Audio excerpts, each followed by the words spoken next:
Jazz Game Night on Root Sports is presented by Cyprus Credit Union. Your future is our future. Welcome back, Jazz Nation.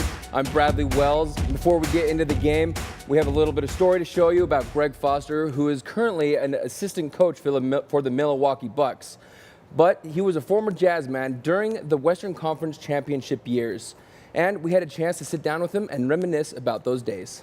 Back up top to Foster. He'll fake, grab to his, go in, and lay it up and in. Greg Foster. Every time I walk into the building, there's just so many special memories, and so many great games, so many great rivalries. And talking to our players, they understand the history behind this building, and they understand how hard it is to win in this building. Being a part of those teams was a very special time in my career. And Foster off the reverse. Just being a part of that group with Coach Sloan, John, and Carl being our leaders, it was really fun to be a part of a group that had guys and leadership that worked harder than anybody. So as a young player, as a role player, you just had to fall in line. You had to follow suit. You were expected to do your job.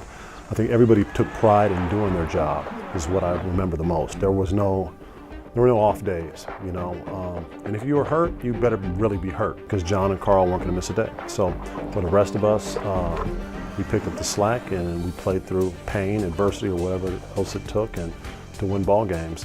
Why is it so hard to win in this building? Fans, this is a great basketball arena because the seats are right on top of you. It gets loud, and historically the Jazz have always played the right way. And it looks like they're doing that again now. They've got a good young team. They're developing, they're getting better, they're getting more experience. Kind of reminds me of those old teams. Foster also said that he wants to bring those mentalities to the young Bucks team, and he also wants to try to teach that toughness to the team. Joel Bolomboy was drafted by the Utah Jazz into an already deep front court. When Utah brought the Salt Lake City Stars into Taylorsville, that gave them the chance to ping-pong him between the Stars and the Jazz. Many players might take this as a disheartening experience, but not Joel Bolomboy.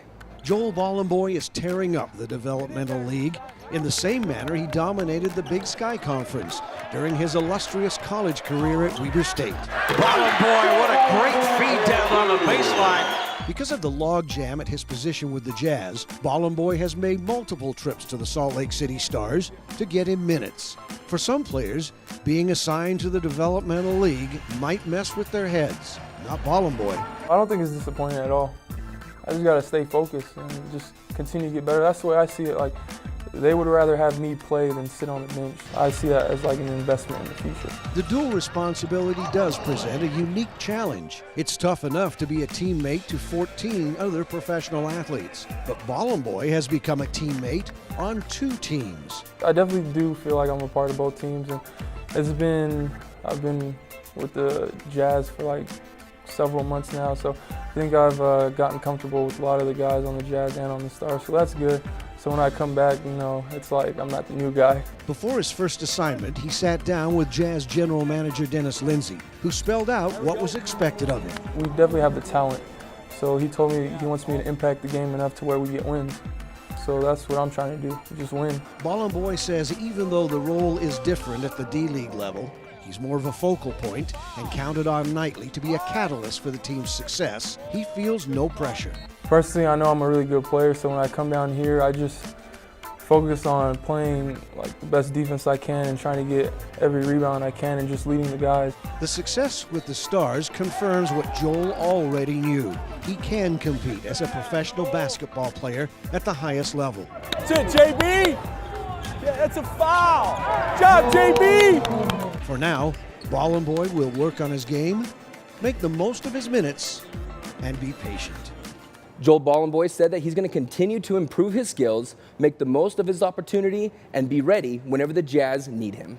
Speaking of the D-League, it's not just for the basketball players. Everyone uses it as an opportunity to try and springboard into the NBA. And for the athletics trainer, Brady Howe, that means he has a lot of responsibility. Starting at the 30. Okay, 20-second holds. The man barking orders is 31-year-old Brady Howe, athletic trainer for the Utah Stars. And just like the men he is tasked with getting and keeping in shape, working in the D-League has him on what he hopes is a parallel path to the NBA. The best part about the Development League is an opportunity for all of us from GMs, head coaches, all the way down to the players for us to develop our skill set. And ultimate goal is to make it to the top, and then when we get there, it's all about winning. His is a non-stop whirlwind list of duties. If you need something done, you call Brady. You're going to be the oftentimes strength and conditioning coach, rehab coordinator. You're going to do equipment, which is ordering. You're going to organize it, hand it out. You're going to wash it. So you're doing laundry on the road and here.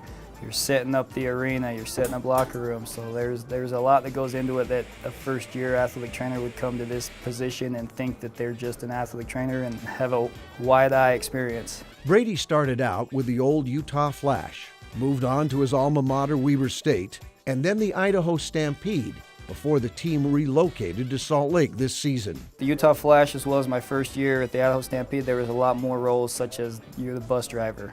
You're helping arrangements with ops, with travel. The former Bonneville High School football standout and then walk-on at Weber State grew up a Utah Jazz fan. When his playing days were over, coaching didn't interest him, but athletic training did. And the chance to work with the Jazz is a dream come true. We're just going to have to keep going back and forth between that most of the day. Brady knows it takes time to reach the goal of making it to the top. He's got 8 years invested, but also has no illusions of the road that lies ahead. You're in the D-League long enough, I feel like we're aging in dog years, so it feels like it's a lot more than 8. And just like the players, House said that he's going to use this opportunity to hone in on his skills and be prepared for whenever his chance comes to make that jump. Joe Johnson is 35 years old, in his 16th season in the NBA, and he let us in on a little secret on how he's been able to stay nimble. I got into yoga, it was probably about 2009. I was back when I was playing with the Hawks, Atlanta Hawks. The trainer at the time, Wally Blaze, him and his wife, used to do yoga, and I was missing games because of tendinitis in my knees and my hamstrings tight, hips tight, Achilles. So he told me, he's like, man, you should come try this yoga with me and my wife. I was like, man, I'm not doing no yoga. And anyway, he ended up dragging me in here, and the rest is history, man. I've been coming ever since. I try and come at least 4 to 5 times a week. I mean, it's exhausting, but it keeps me nimble, flexible, mentally and physically stable. So, I mean, this is the key for me, at this time in my career. I was never flexible, coming up as a child, even early in my career. Couldn't even touch my toes, just standing over, And man, I've exceeded all that. So I'm able to do postures that I never even imagined. So it's great. It's fun for me. After this, I normally stop at a gas station or Whole Foods or whatnot and grab me a gallon of water. Probably drink half of it before shoot around, and after shoot around, drink the rest. Take me a nap.